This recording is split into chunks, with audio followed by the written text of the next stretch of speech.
Tiranë kam në linjë direkte gazetarin nga Euronews Albania, Ardit Hoxhen, që falenderoj shumë për pjesëmarrjen në Kompas. Mirëmbrëma. Ardit, falenderit, pati edhe një konferencë përmbyllëse në fund të punimeve të summitit, cilat ishin mesazhet kryesore që u dhanë pasi u përmbyll krejt organizimi ashtu? Sigurisht mesazhi kryesor që vjen nga ky summit i Komitetit Politikave, Komitetit Evropian të Politikave, është fakti që për herë të parë zhvillohet në një vend të Ballkanit Perëndimor dhe pikërisht në Shqipëri, hera e parë që del jashtë zonës euro, po themi, dhe kjo ka një impakt dhe një rëndësi të veçantë për Shqipërinë, por në tërësi besoj edhe për shqiptarët dhe për shtetin e Kosovës në veçantë, pasi rritja e impaktit të politikës shqiptare në diplomacinë ndërkombëtare dhe më veçanërisht në atën europiane, mendoj që ndihmon edhe në rrugën e Kosovës drejt njohjes dhe konfirmimit si shtet, por sigurisht ndoshta edhe në rrugën e saj drejt antarësimit në Bashkimin Evropian, edhe pse ky është një proces që ndoshta do marrë më shumë kohë dhe më së tepërmi do varet nga bisedime dhe raportet që Kosova do të ketë me fqinjën e saj verior Serbinë. Për të ndalur tek samiti, mesazhet që u përcollën aty qoftë nga zoti Rama, por edhe nga folësit e tjerë, liderët e vendeve të Bashkimit Evropian dhe ato jo anëtare, siç mund të ishin Turqia, Azerbajxhani apo vendet e tjera të Ballkanit Perëndimor, u fokusuan më së tepërmi tek lufta në Ukrainë, pasi aty është vëmendja kryesore jo vetëm e Europës, por e gjithë botës, dhe tek bisedimet për paqen që janë duke u zhvilluar ndoshta në nivele më të ulta nga sa pritej në fillim në Stamboll, dhe ndoshta ky summit dha sinjale pozitive për ta përforcuar dhe për t'i dhënë dorë këtyre bisedimeve dhe këtyre negociatave që kanë nisur në Stamboll. Te kësaj,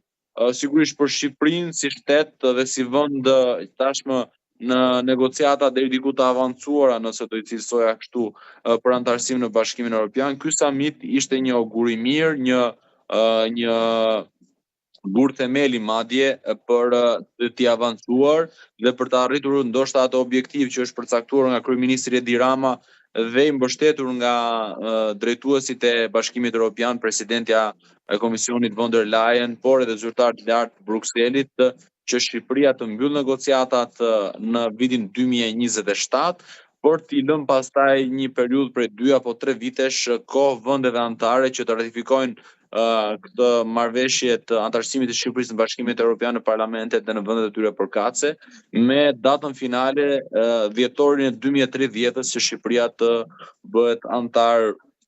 me drejtat plota të Bashkimit Evropian. Këto do të cilësohem unë si 2 piketat kryesore të këtij samiti, me sigurisht me veçoritë dhe me dallimet e tyre, pa dashur të nënvizoj dhe pa dashur të harroj momentet,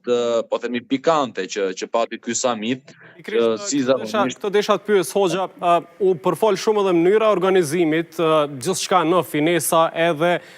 ajo sjellja e kryeministrit Edi Rama dhe surpriza që e kishte përgatitur për mysafirët, po në anën tjetër edhe pesha e gjithë atyre liderëve që erdhën në Tiranë. Çka thot kjo në aspektin politik edhe diplomatik për Shqipërinë? Shiko, është shumë e rëndësishme për Shqipërinë, por shqiptarët, unë i mshoj kësaj Shqipërinë dhe shqiptarët, për shkak se në Tiranë kishim brenda një dite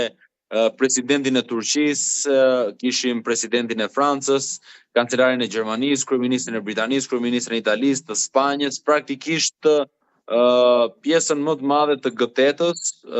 dhe presidenti SBA-s Trump ishte virtualisht, pasi që u kumtua që kanë folur në telefon liderët me ta. Patjetër, pra vetëm zoti Trump mungonte për ta plotësuar puzzle-in e të gjithë liderëve më të fuqishëm të botës, që brenda një dite ishin në kryeqytetin e Shqipërisë në Tiranë, çka do thotë një mesazh shumë i fortë, një ditë shumë e rëndësishme për historinë e Shqipërisë dhe një ditë shumë e rëndësishme për historinë e shqiptarëve. Sa i takon organizimit, zoti Rama në fakt ka që e pëlqejnë, ka që nuk e pëlqejnë, ka që e duan, ka që nuk e duan, por ka një shprehje, t'i japim Cezarit çfarë i takon Cezarit, dhe në këtë rast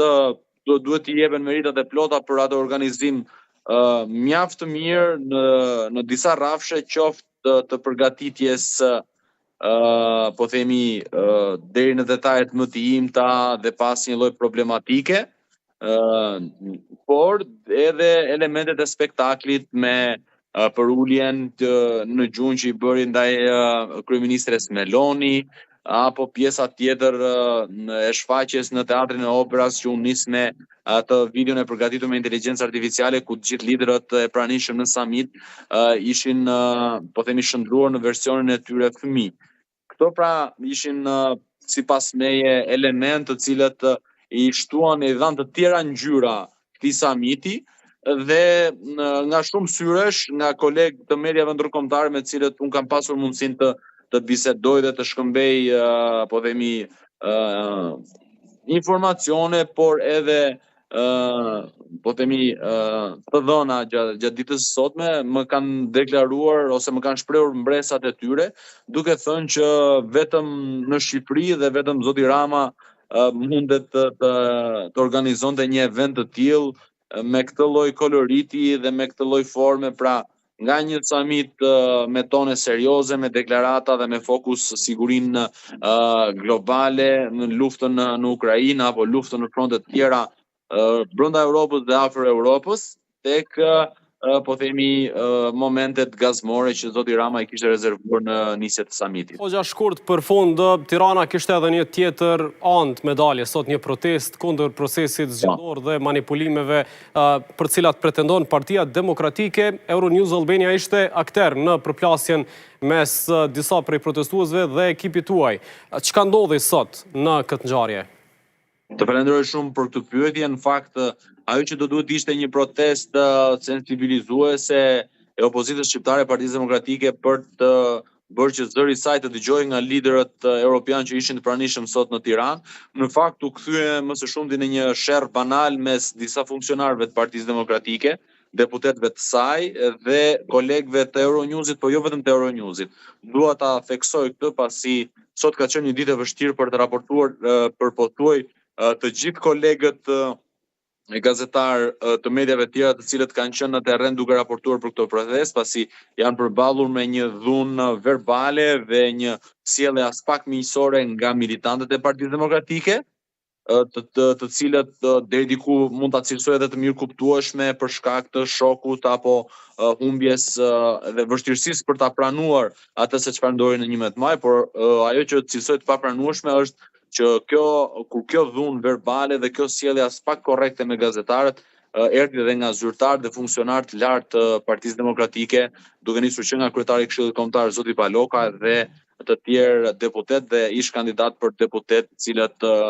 ju vërsulën gazetarëve sikur të ishin gazetarët, fajtorët dhe përgjegjësit e humbjes së Partisë Demokratike në zgjedhjet e 11 majit. Ardit, falenderoj shumë për këtë inkuadrim të drejt për drejt në Kompas.